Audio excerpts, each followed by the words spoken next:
Formations like these require long hours of intensive drilling and careful judgment.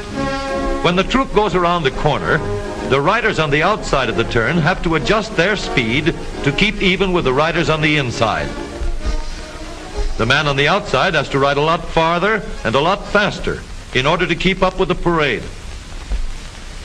The outside wheels must spin faster than the wheels on the inside because they have a greater distance to travel in the same length of time. When a wagon turns a corner, the wheels can travel at different speeds because each one can turn freely on the axles. And in the early automobiles, the rear wheels turned separately and only one wheel was connected to the engine. But when only one wheel was driven by the engine, it had to do all the work, and it couldn't get a good enough grip on the road to do its job properly. So the one-wheel drive was soon out of date. But if two wheels are locked on an axle so that they are not free to turn separately, one or the other has to slide. So engineers had to find a way to connect both rear wheels to the engine without sliding and slipping on turns. The device which makes this possible is a part of the rear axle. It is called the differential because it can drive the rear wheels at different speeds. The differential looks complicated, but once we understand its principle, it is amazingly simple. These two wheels are mounted on separate axles and supported by a frame so that they can revolve freely at different speeds. Let's fasten a spoke on the inner end of each axle so that by turning the spokes, we can turn each wheel separately.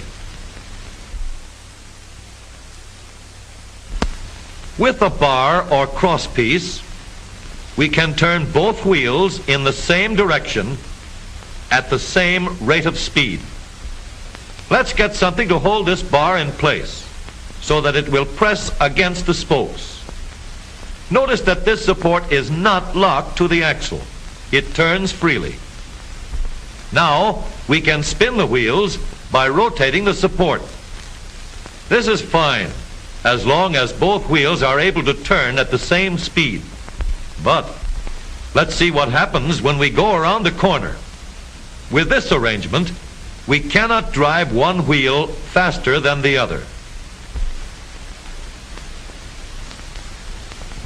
And if we stop one wheel, the other wheel won't budge. Let's put this bar on a pivot so that it can swing in either direction.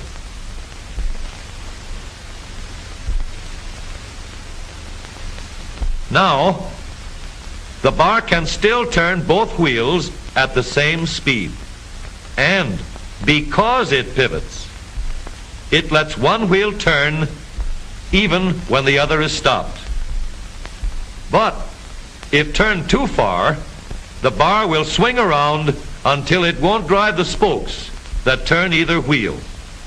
We need another crossbar and more spokes to carry on the job.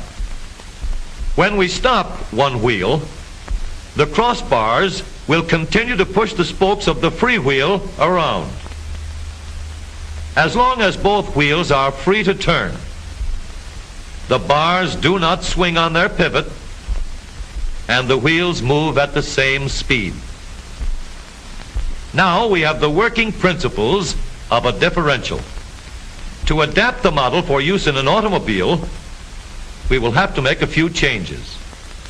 In order to reduce the jerky action caused by wide spaces between the spokes, we will put in more spokes.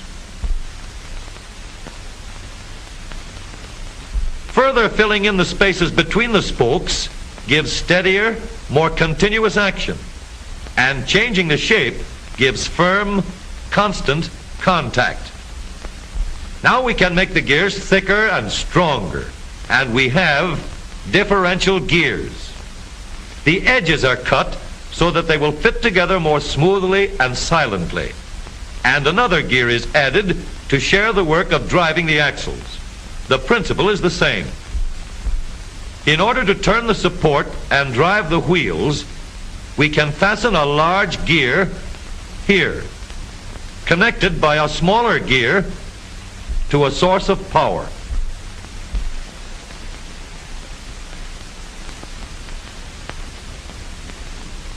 Notice that the power is connected to the differential at the center line. We can make our model more compact by moving the gears closer together.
By the unexpected.